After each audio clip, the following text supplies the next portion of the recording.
Olá e bem-vindos! Hoje a gente vai mergulhar fundo num território que, olha, mais de um século depois, ainda fascina e provoca.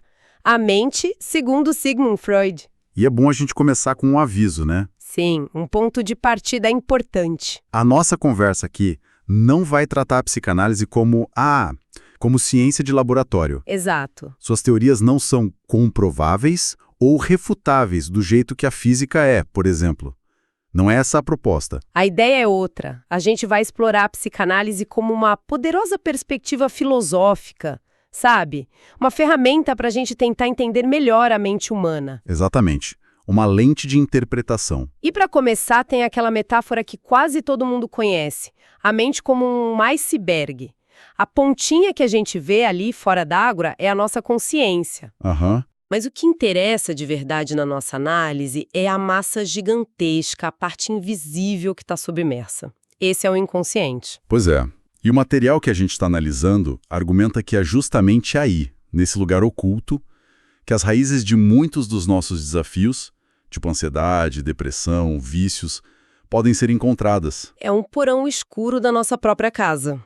E o paradoxo fascinante que a gente vai explorar hoje é que, embora o inconsciente seja a parte mais vasta e influente da nossa psique, ele é, por definição, inacessível para nós. A gente não tem a chave, né? Não.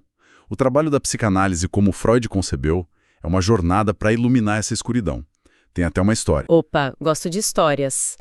É sobre um homem que procurava as chaves perdidas no jardim. Um amigo chega e pergunta onde ele as perdeu, e ele responde: dentro de casa. Ué, então por que você está procurando aqui fora? Pergunta o amigo. E ele responde: porque aqui fora tem luz. Nossa, que imagem poderosa. O inconsciente é essa casa escura. As respostas que a gente procura estão lá, e é lá que a gente tem que ter coragem de procurar. Ok, vamos entrar nessa casa escura então. Freud propôs um modelo, né? Com 3 componentes: o id, o ego e o superego. Isso. Mas o mais interessante não é só definir cada um, é entender a dinâmica, a tensão constante entre eles. Não são 3 coisas separadas, é isso? De jeito nenhum. Pensa numa guerra civil constante. De um lado você tem o id, é a nossa parte mais primitiva. Os impulsos. Isso, os impulsos, os desejos instintivos. Especialmente na visão de Freud, os desejos sexuais. É uma força que impulsiona de dentro do inconsciente. O eu quero agora. Exato. E do outro lado do campo de batalha está o superego. O juiz interno. Perfeito. Localizado também no inconsciente. Ele está o tempo todo avaliando os impulsos do id. Se ele considera um desejo perigoso, vergonhoso ou socialmente inaceitável, ele reprime. E no meio desse fogo cruzado, Fica o pobre do ego. A nossa identidade consciente. O jeito como a gente age, o que a gente fala, o que a gente sente. É o eu que interage com o mundo. então o ego é tipo um diplomata tentando negociar a paz entre um animal faminto e um policial moralista. É uma analogia fantástica. É exatamente isso. O ego não é um mestre independente. Ele está sempre tentando mediar esse conflito. E os problemas aparecem quando essa mediação falha. Aí é que a coisa complica. O material que a gente analisou dá exemplos muito bons dos desequilíbrios. Vamos ver? E se o superego for fraco? O policial tira uma folga. Se o superego não faz o trabalho dele direito, os impulsos do id vêm à tona sem filtro nenhum. Tipo, Isso pode explicar comportamentos como, sei lá, a incapacidade de controlar a raiva numa briga de trânsito. O impulso agressivo simplesmente vem. Ou, em casos extremos, atos de violência. O desejo atropela a razão. entendi. Mas e o outro extremo? Um superego que trabalha demais. Um juiz super rígido. Olha, esse talvez seja um desequilíbrio até mais comum hoje em dia. Um superego hiperativo leva a uma repressão excessiva, brutal. E como isso se manifesta? É aquela pessoa que sente uma necessidade constante de agradar todo mundo, sabe? De ser perfeita em todas as situações. Conheço algumas. Elas vivem sob um controle tão rígido que também representa um desequilíbrio. É um estado de exaustão psíquica. Uma vida inteira de autocontrole. É cansativo. E isso me leva a uma questão. O que acontece com essa energia toda que é reprimida? Nenhum desejo, memória ou experiência é apagado de verdade, certo? De forma alguma. E aqui a gente entra no coração da teoria freudiana. Fica tudo apenas trancado. Trancado numa cela no inconsciente. Mas essa cela tem que ter um limite. Exato. E quando a pressão lá dentro fica insuportável, o reprimido volta. E às vezes ele volta com uma vingança terrível. E para ilustrar as consequências devastadoras da repressão extrema, a fonte que a gente usa cita um exemplo bem pesado. Sim, é um exemplo forte que busca chocar para fazer pensar. Cita o caso de padres na Igreja Católica que devem reprimir a sexualidade por toda a vida. Uma repressão total de um impulso fundamental. E o resultado, a fonte sugere que, em alguns casos, foi o abuso sexual de crianças. Nossa! É um ato terrível que acontece dentro de um ambiente que deveria ser sagrado. A interpretação psicanalítica é que quando o id finalmente escapa de uma repressão tão intensa, ele pode se vingar de formas monstruosas. É importante dizer, né, que isso é apresentado como uma interpretação, uma lente para olhar o fenômeno, não uma justificativa. Claro, de forma alguma.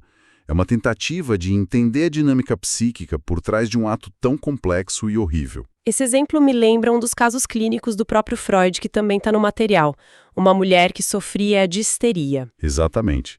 Uma condição que o Freud ligava diretamente à repressão.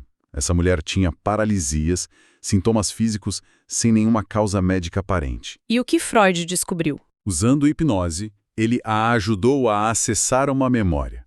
Anos antes, ela estava cuidando da irmã, que estava muito doente, à beira da morte. Aham. E ela sentia uma atração sexual pelo marido da irmã, pelo cunhado. Ah, Em um momento, ao lado do leito da irmã, um pensamento do id surgiu. Se ela morrer, eu posso ficar com ele. Que pensamento horrível de se ter numa hora dessas. para o superego dela foi um crime. Imperdoável. A culpa foi tão, mas tão intensa que o superego enterrou esse pensamento no inconsciente. Ela se esqueceu completamente que pensou isso. Mas o pensamento não morreu. Não, ele continuou lá, vivo e se manifestando como os sintomas da histeria. E a cura, segundo Freud, foi? Foi trazer essa memória de volta à luz. Ao reviver o momento e expressar conscientemente tanto o amor pela irmã, a dor da doença, quanto o desejo reprimido, ela conseguiu processar o sentimento. E os sintomas desapareceram. Segundo o relato de Freud, sim. Isso levanta uma questão importante, né? Que o material também toca. O que é mais prejudicial? Ter um pensamento socialmente inaceitável e lidar com ele conscientemente? Ou reprimi-lo tão profundamente que ele se manifesta como uma doença. Exato. Essa é a grande provocação da psicanálise. Então, esses desejos reprimidos não ficam quietos, né? Eles estão sempre tentando escapar. Exato. Eles estão sempre batendo na porta da cela. Muitas vezes disfarçados para enganar o guarda, o super-eu. E o material descreve 3 formas principais desses vazamentos. O retorno do reprimido. O primeiro é o famoso ato falho, o lapso freudiano. A fonte cita o exemplo clássico de um homem que, encantado pela anfitriã de uma festa que usava um vestido decotado, Sei qual é. ele queria elogiar a decoração da casa, mas em vez de dizer "que bela decoração", o que saiu foi "que belo decote". O desejo reprimido escapou pela fala, enganou o guarda. É, e isso não acontece só com palavras, né? Acontece com ações também. Sim, o ato falho em ação. O exemplo do material é muito bom. Uma pessoa que geralmente acorda cedo tem uma entrevista para um emprego que, inconscientemente, ela não deseja. Ela acha que precisa do emprego, mas no fundo não quer. Exato. Naquele dia específico, ela não ouve o despertador, perde a entrevista. Para Freud, nada é acidental. Foi uma autossabotagem. Perfeitamente orquestrada pelo inconsciente para protegê-la de um caminho que ela não queria seguir. Ok, esses são os vazamentos pequenos. Mas e a via de escape principal? Os sonhos. Ah, os sonhos. Freud chamava de a via régia para o inconsciente, a estrada real. A função principal dos sonhos seria realizar desejos reprimidos e proibidos. Essa era a tese dele, mas tem um detalhe. Qual? Mesmo nos sonhos, o superego ainda está ativo, disfarçando os desejos. Ele está mais sonolento, mas não dorme completamente. Então o sonho é uma história confusa para esconder o desejo real. Basicamente. Por isso ele fala em 2 níveis. O conteúdo manifesto, que é a história bizarra que a gente lembra. E o conteúdo latente. Isso, que é o significado oculto, o desejo real, que só pode ser decifrado com a ajuda de um analista. Então o sonho é o id tentando contrabandear uma mensagem em código. É uma ótima forma de colocar. E o superego é o guarda da alfândega. A fonte dá um exemplo disso, né? Sim. Um paciente sonha que a prima lhe dar 2 balões. Um sonho inocente, aparentemente. Mas na análise a hipótese que surge é que o desejo reprimido era sexual. Os 2 balões poderiam ser um símbolo para os seios da prima. Ah! O desejo, que é um tabu na nossa cultura, encontrou uma forma simbólica e inocente de chegar à consciência. Mas espera um pouco. 2 balões como seios, isso não soa um pouco forçado? Como o analista pode ter certeza? Essa é uma crítica muito justa. E por isso, um ponto que a fonte faz questão de frisar é: não existe um dicionário de sonhos. Não é uma fórmula. De jeito nenhum. O mesmo símbolo pode ter significados totalmente diferentes para pessoas diferentes. A interpretação depende de um conhecimento profundo do paciente. O símbolo só ganha sentido dentro da história de vida daquela pessoa. Entendi. Bom, com tudo isso, fica claro que Freud não tinha medo nenhum de desafiar as convenções da sua época, a Viena do início do século XX. Ele era um demolidor de certezas. E talvez a ideia mais chocante de todas, que causou um escândalo e causa desconforto até hoje, foi a da sexualidade infantil. Sim, afirmar que crianças têm desejos sexuais. Isso chocou a todos. E é importante entender o que ele queria dizer com isso. Não se tratava de sexualidade genital, que ele sabia que se desenvolvia na puberdade. Então era o quê? Ele se referia a um intenso desejo emocional e físico, por toque, por contato, por afeto. O prazer do bebê ao ser amamentado, por exemplo. E isso para Freud era uma forma de sexualidade. Uma força vital. Exatamente. E ele foi ainda mais longe. Ele teorizou que o primeiro objeto desse desejo para qualquer bebê é a mãe. A primeira conexão com o mundo? Sim, é a primeira fonte de prazer, de cuidado, mas esse impulso inicial é intensamente reprimido assim que a criança descobre o mundo ao seu redor, especialmente a figura do pai, e o superego começa a se formar. E é por isso que a gente não tem memória consciente desses sentimentos? Para Freud, sim, eles são as fundações enterradas do nosso inconsciente. O primeiro grande segredo que guardamos de nós mesmos. Se essas ideias ainda podem ser chocantes para a gente hoje, imagino para a sociedade conservadora daquela época. Pois é. Isso explica por que Freud é uma figura que provoca reações tão fortes até hoje. Alguns o veem como um gênio, outros o odeiam. Que mergulho profundo. A gente passou pelo modelo do iceberg, pela batalha interna entre id, ego e superego. E vimos como os segredos que guardamos de nós mesmos tentam escapar através de atos falhos e sonhos. É uma jornada em tanto.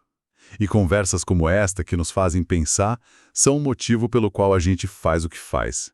Compartilhar essa análise pode iniciar outra conversa fascinante para outra pessoa. Com certeza.